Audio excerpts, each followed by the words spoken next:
میں نے زندگی تنہا گزاری ہے، اس لیے میں آپ کا درد سمجھ سکتا ہوں۔ آپ وعدہ کیجیے آج کے بعد کبھی خود کو اکیلا نہیں سمجھیں گی۔ جب کبھی آپ اداس ہوں تو مجھے یاد کر لیا کیجیے۔ سمینا میم، آئی ایم سوری، مجھے نہیں پتا تھا کہ تمہارے ماں باپ نہیں ہیں۔ کوئی کتنا بھی پیار کیوں نہ کر لے مگر ماں باپ کی جگہ کوئی نہیں لے سکتا۔ ویسے تم سب کے ہوتے ہوئے بھی تنہا کیوں رہے، یہ بات مجھے سمجھ نہیں آئی۔ شیرو، مجھے پتہ نہیں کیوں پر میری پیدائش والے دن ہی میرے ماں باپ ایک ایکسیڈنٹ میں مارے گئے تھے۔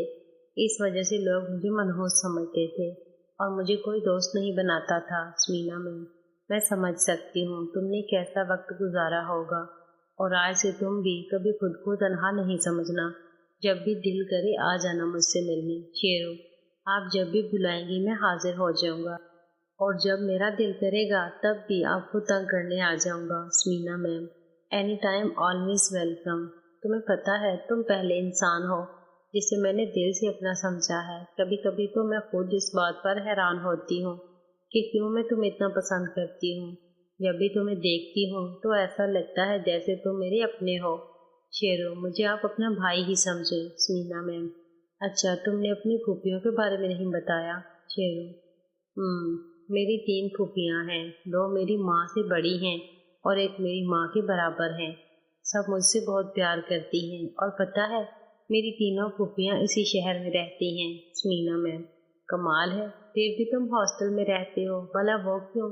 شیرو، نہیں میم، میں ہاسٹل میں نہیں بلکہ موہت کے ساتھ اس کے گھر میں رہتا ہوں۔ وہ کیا ہے کہ جب میں نے ہاسٹل میں رہنا شروع کیا تو وہ مجھ سے ناراض ہو گیا، اور اس کی ناراضگی دور کرنے کے لیے مجھے اس کے گھر پر رہنا پڑا۔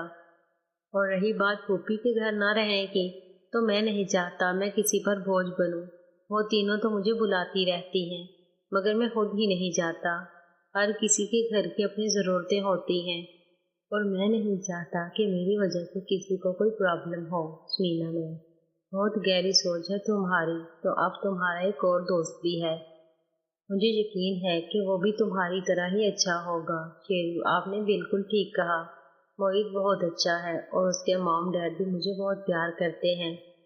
مجھے کبھی یہ نہیں لگتا کہ میں کسی غیر کے گھر میں ہوں۔ سمینا میم، یہ تو بہت اچھی بات ہے۔ اور بتاؤ فیملی میں کون کون ہے تمہارے کزن وغیرہ؟ شیرو، بڑی پھوپھی کا ایک بیٹا، 2 بیٹیاں ہیں جو مجھے بہت پیار کرتی ہیں۔ دوسری پھوپھی کی 2 بیٹیاں ہیں اور تیسری پھوپھی کی صرف ایک ہی بیٹی ہے۔ میری 2 کزنیں ہمارے ہی کالج میں پڑھتی ہیں اور وہ سائنس اسٹیڈیم میں ہیں۔ سمینا میڈم، ویری گڈ، مجھے بھی ملانا ان سے۔ شیرو، ضرور میم، اب آپ بھی کچھ بتائیں اپنے بارے میں۔ سمینا میم، میری زندگی میں اب کچھ بھی نہیں بچا ہے۔ میرے شوہر شادی کے کچھ مہینوں بعد ہی چل بسے۔ کہنے کو ایک بڑا بھائی ہے مگر سوتیلا ہونے کی وجہ سے وہ مجھ سے نفرت کرتا ہے، اور میں بھی اس سے نفرت کرتی ہوں۔ اس کے علاوہ میرا کوئی سگا اب دنیا میں نہیں ہے۔ شیرو، تو کیا آپ کا کوئی اور بھائی بہن نہیں تھا؟ میرے اس سوال سے میم کچھ دیر کے لیے خاموش ہو گئی اور بہت اداس لہجے سے بولی، ہاں تو صحیح مگر وہ اب ہے نہیں، تو بات بھی کیا کروں، جب بھی ان کو یاد کرتی ہوں تو آنکھوں سے آنسو بہنے لگتے ہیں۔ کوئی اور بات کرو۔ شیرو، آئی ایم سوری میم، آپ کی کوئی سہیلی بھی نہیں ہے کیا؟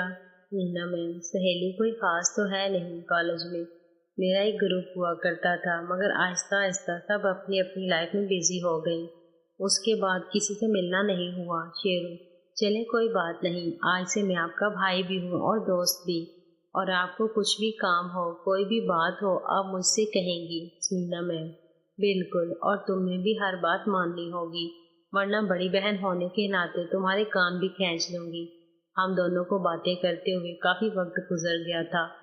میرے فون پر موہت کا فون آیا اور وہ مجھے گھر آنے کا بول رہا تھا۔ میں نے اسے جلدی آنے کا کہہ کر فون کاٹ دیا۔ شیرو، اچھا تو آپ ہی، میں چلتا ہوں، باتوں میں کافی وقت گزر گیا، موہت میرا انتظار کر رہا ہے۔ مینا میم، کھانا یہیں پر کھا کر جاؤ، میں اتنا بھی برا نہیں بناتی۔ شیرو، ہاں، مجھے پتا ہے آپ کھانا ضرور اچھا ہی بناتی ہوں گی، میں پھر کسی دن آپ کے ہاتھ کا کھانا ضرور کھاؤں گا، مگر ابھی مجھے جانا ہوگا۔ مینا میم، ٹھیک ہے جاؤ، اور ہاں کل اپنی بک ساتھ لے آنا۔ شیرو، ٹھیک ہے آپ ہی، اب میں چلتا ہوں۔ میں سمینا میم کے گھر سے سیدھا موہت کے گھر آ گیا۔ آج سمینا میم سے بہت ساری باتیں ہوئی تھیں، پتہ نہیں کیوں میں سب کچھ ان کو ایسے بتاتا جا رہا تھا جیسے مجھے ان کے پوچھنے کا انتظار تھا۔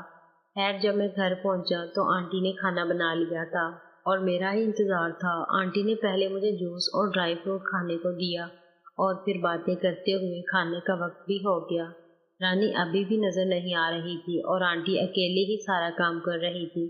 میں نے آنٹی کی مدد کی اور پھر ہم نے مل کر کھانا کھایا۔ رات میں اپنے بیڈ پر لیٹا آج جو کچھ ہوا اس کے بارے میں سوچ رہا تھا اور مجھے کیا کرنا چاہیے اس پر سوچ بچار کر رہا تھا کہ موہت میرے پاس آ گیا۔ شیرو، موہت اس وقت تو یہاں کوئی کام تھا کیا؟ موہت، میں جانتا ہوں تو کیا سوچ رہا ہے اور میں بھی وہی سب سوچ رہا ہوں۔ شیرو، مطلب؟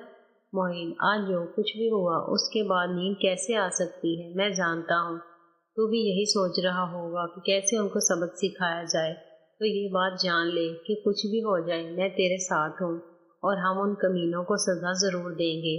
شیرو، تو اتنی فکر کیوں کرتا ہے یار؟ میں نہیں چاہتا میری وجہ سے تم پر کوئی بات آئے، اس لیے تو ان سب باتوں سے دور ہی رہ۔ موہت ایک طرف مجھے دوست بھی کہتا ہے اور دوسری طرف ایسا بول کر غیر بھی کرتا ہے۔ ایک بات کان کھول کر سن لے کہ میں ہر حال میں تیرے ساتھ ہوں، تو جو بھی کرے گا میں تیرا ساتھ دوں گا۔ شیرو، اچھا بابا معاف کر، مگر فی الحال میں کچھ نہیں کرنا چاہتا۔ مجھے یقین ہے پرنسپل سر لائبہ کو سزا ضرور دیں گے، اور رہی بات ناصر کی تو اس کے لیے ٹھنڈے دماغ سے کچھ سوچتے ہیں۔ اگر سیدھا سیدھا اس سے جھگڑا کیا تو اس سے پروفیسر مجھ سے ناراض ہو جائیں گے اور اس کا کیا پتہ کہیں میری کزنوں کو بھی تنگ کرنا شروع کر دے۔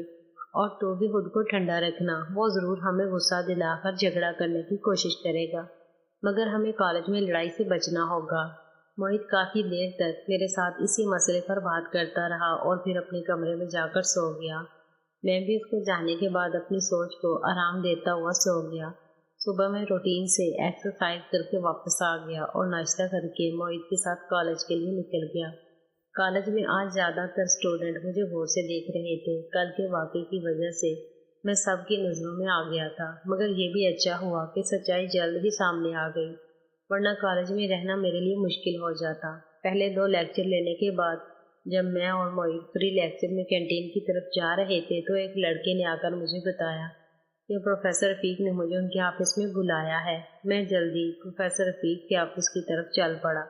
موہت کو میں نے کینٹین میں رکنے کو کہا۔ پروفیسر رفیق نے مجھے آفس میں بٹھایا اور اپنی بات کہنی شروع کی۔ پروفیسر رفیق، آؤ بیٹھو۔ شیرو، کیسے ہو؟ شیرو، ٹھیک ہو سر، آپ نے مجھے بلایا تھا؟ پروفیسر رفیق، ہاں تم سے ایک کام ہے، مگر پہلے یہ بتاؤ کل سے آج تک کسی نے تم سے کوئی بات کرنے کی کوشش تو نہیں کی جو بھی کل کالج میں ہوا اس کے حوالے سے؟ شیرو، نہیں سر، ایسی تو کوئی بات نہیں ہوئی، مگر بات کیا ہے؟ پروفیسر رفیق، بات تو کوئی خاص نہیں ہے، بس کل سے پرنسپل سر کو بورڈ کے کچھ آفیسرز اس کیس کو رفع دفع کرنے اور لائبہ کو چھوڑنے کا کہہ رہے ہیں۔ شیرو، تو سر نے کیا کہا؟ پروفیسر رفیق، وہ کبھی نہیں مانیں گے۔